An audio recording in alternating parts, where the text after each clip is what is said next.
আজ আমাকে কথা বলতেই হবে ইনশাআল্লাহ, কারণ আগামীতে আবার আপনাদের সাথে দেখা হবে কিনা আমি জানি না।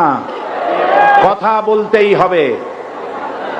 বসেন, কেউ দাঁড়িয়ে থাকবেন না।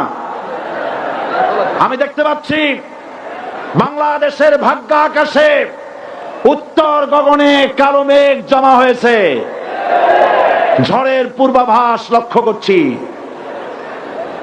যদি মোকাবেলা করতে না পারেন সক্ষম ভাবে, এমন অন্ধকার গাঢ় কালো অমাবস্যা রাত আসতে পারে যার সুবে সাদেক হওয়া অসম্ভব। সুতরাং আপনারা কি কাপুরুষের মতো কাফের মুশরিকদের গোলামি করে মরতে চান? বিড়ালের মতো 500 বছর বেঁচে থাকার কোনো লাভ নাই। সিংহের মতো 1 ঘন্টা বাঁচতে চাই। আমাদেরকে বলা হয় সাম্প্রদায়িক উস্কানিমূলক কথা নাকি আমি বলি। পত্রপত্রিকা দিছে না তারা? সাম্প্রদায়িক উস্কানি কথা, সাম্প্রদায়িক উস্কানিমূলক কথা বলি, সেই জন্যই বোধহয় শত শত মুসলিম আমাদের কাছে এসে মুসলমান হয়। মানুষে আর বোকা বানানো যাবে না। যাবে কি? আর বোকা বানানো যাবে? তারপর বলছে কি, এরপরে বলছে আমাকে বলছে রাজাকার। শুনে রাখো, চট্টগ্রামের লক্ষ লক্ষ জনতা, পার্লামেন্টে যখন আমাকে এই কথা বলা হয়েছিল, আমার পার্লামেন্টের কলিগ জাফরুল্লাহ চৌধুরী সাহেব বসে আছেন এখানে, জাফরুল ইসলাম চৌধুরী বসে আছেন পাশে, প্রধানমন্ত্রী সুদ্ধা, অন্তত 3 শতাধিক পার্লামেন্টের সম্মানিত সদস্যরা সেদিন বসা। 1997 সনের বাজেট বক্তৃতা যখন আমি করতেছিলাম, ডক্টর কুদরতে খোদা, নাম রাখছে কুদরতে খোদা, আসলে গজবে খোদা। এই লোকটি নাস্তিক, ইসলামের চূড়ান্ত দুশমন। তার প্রণীত শিক্ষা ব্যবস্থার যখন সমালোচনা করছিলাম, ট্রেজারি বেঞ্চ থেকে আমাকে বলা হলো রাজাকার। আমি আমার সমস্ত শক্তি একত্রিত করে বলেছিলাম শুধুমাত্র হিন্দুস্তানের রাজাকারেরাই আমাকে রাজাকার বলতে পারে। আমি বলেছিলাম 1973 সন পর্যন্ত আমি বাংলাদেশের কোন রাজনৈতিক দলের নেতা এবং কর্মী ছিলাম না। আমি রাজাকার নই। আমাকে রাজাকার বলে যদি তাকে প্রমাণ করতে না পারে 10 কোটি টাকার মানহানি মামলা দায়ের করব। আমার এই বক্তব্য সারা দুনিয়া শুনেছে। পার্লামেন্টে আমার এই বক্তব্য রেকর্ড হয়ে আছে। সেদিন 3 শতাধিক পার্লামেন্ট মেম্বারের কেউ আমার চ্যালেঞ্জ গ্রহণ করেন নাই। যে কোনো ব্যক্তি পার্লামেন্টে গিয়ে আমার বক্তৃতা দেখে আসতে পারেন। এরপরে 1997 সনের 7ই অক্টোবর দৈনিক জনকণ্ঠ পত্রিকা যখন আমার বিরুদ্ধে লিখলো, সেই পত্রিকায় সাইদির ওপেন চ্যালেঞ্জ 8ম পাতা, 1997 7ই অক্টোবর, এত বড় 2 কলমে হেডিং। সেখানে আমি বলেছি বাংলাদেশের সকল সাংবাদিক, গোয়েন্দা বিভাগ, বাংলাদেশের সকল বুদ্ধিজীবীকে আমি আমার পিরোজপুরে আমন্ত্রণ করছি। আমার উপস্থিতিতে যদি কেউ প্রমাণ করতে পারে বাংলাদেশের স্বাধীনতা যুদ্ধের বিরুদ্ধে আমার কোন ভূমিকা ছিল, সজ্ঞানে স্বেচ্ছায় জাতীয় সংসদের সদস্য পদ থেকে পদত্যাগ করব। 3 বছর পার হয়ে গেছে, আজ পর্যন্ত কেউ এই চ্যালেঞ্জের মোকাবেলা করে নাই।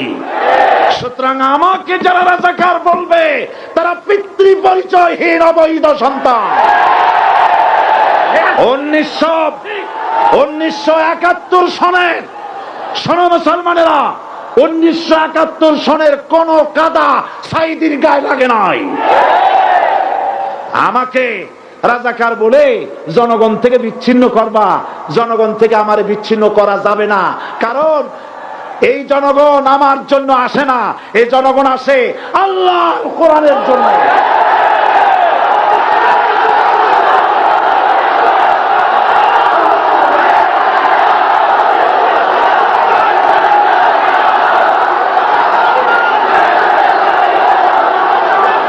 আজকে আর যারা ইসলামের কথা বলে, যারা ইসলামের কথা বলে তারাই রাজাকার, তারাই মৌলবাদী। মৌলবাদী বললে আমরা অসন্তুষ্ট হই না, কারণ মৌলবাদী শব্দটা আসছে মূল থেকে। মৌল শব্দ এসেছে মূল থেকে। মূলবাদী তার মানে যারা মূলে আছে। মূল হলো কোরআন, মূল হলো হাদিস, মূল হলেন আল্লাহ, মূল হলেন আল্লাহ রসুল। আমরা আছি মূলে। এখন বলেন তো মূলের শক্তি বেশি না আগার শক্তি বেশি? আমাদের যারা মৌলবাদী বলে ওরা হলো আগাবাদী। মূলে আছে কত কোটি? 12 কোটি। মূলে আছে কত কোটি? আর আমাদের যারা মৌলবাদী বলে ওই থাকো গাছের আগায়, আমরা মূলে। লাভালাভি বেশি করবা না, 12 কোটিতে গাছের গোড়া আসতে নানা দেবে, মামু বাড়ি দিল্লি গিয়ে পড়বা, বাংলার জমিনে জায়গা হবে না। এ কথা বিশ্বাস করো। বাংলাদেশের মুসলমানদের শরীরে এক বিন্দু রক্ত থাকতে শয়তানের তৈরি করা ধর্ম নিরপেক্ষ মতবাদ বাংলার জমিনে কায়েম হতে দেওয়া হবে না, হবে না।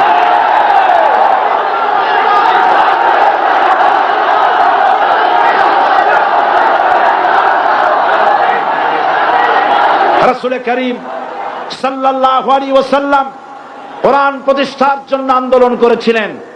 আয়াতুল কুরসি আমাদের সে কথাই শিখেছে। আল্লাহ রাব্বুল আলামিন বলেন, আল্লাহু লা ইলাহা ইল্লা হুয়াল হাইয়ুল কাইয়্যুম। প্রাণ খুলে পড়েন, আল্লাহু লা ইলাহা ইল্লা হুয়াল হাইয়ুল কাইয়্যুম। আল্লাহ হচ্ছেন তিনি, যিনি ছাড়া কোনো ইলাহ নাই, আইনদাতা নাই, বিধানদাতা নাই। আমরা মানুষের তৈরি করা আইন মানি না। 12 কোটি মুসলমানের দেশে আইন তৈরি করবে মানুষ, আমরা মানব না। পার্লামেন্টে তৈরি হতে হবে কোরআন দিয়ে, পার্লামেন্টে আইন তৈরি হতে হবে কোরআন দিয়ে। সুতরাং ভয় যতই পান আর যতই ষড়যন্ত্র করেন, 4 দল যখন একত্রিত হয়েছে, ঐক্যবদ্ধ থাকবে, সরকার ঐক্যবদ্ধভাবে গঠন হবে, নির্বাচন ঐক্যবদ্ধভাবে হবে এবং কোরআন হবে, আল কোরআনের পার্লামেন্ট হবে বাংলাদেশে।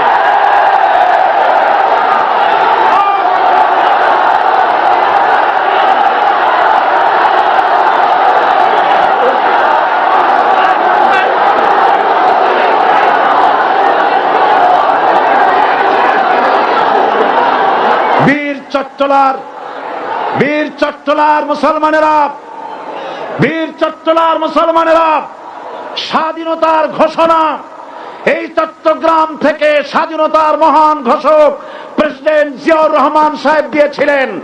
এই চট্টগ্রাম থেকেই ইসলামী রাষ্ট্রের ঘোষণা হবে।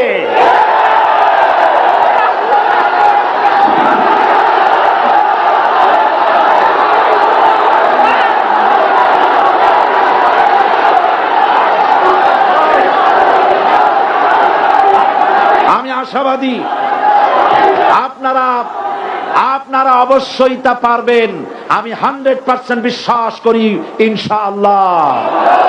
কারণ যে ষড়যন্ত্রের মোকাবেলা করে স্থানীয় রাজনৈতিক দলের নেতৃবৃন্দ কোরআনের মাহফিল সিনায় এনেছেন, আমি প্রথম দিনেই বলেছি চট্টগ্রাম তাফসীরুল কোরআন মাহফিল কোন রাজনৈতিক দলের প্রতিনিধিত্ব করে না। এটা কোন জামাত শিবিরের একক সম্পদ নয়, এটা চট্টগ্রামের মুসলমানদের কলিজার টুকরা তাফসীরের মাহফিল। সুতরাং এই মাহফিল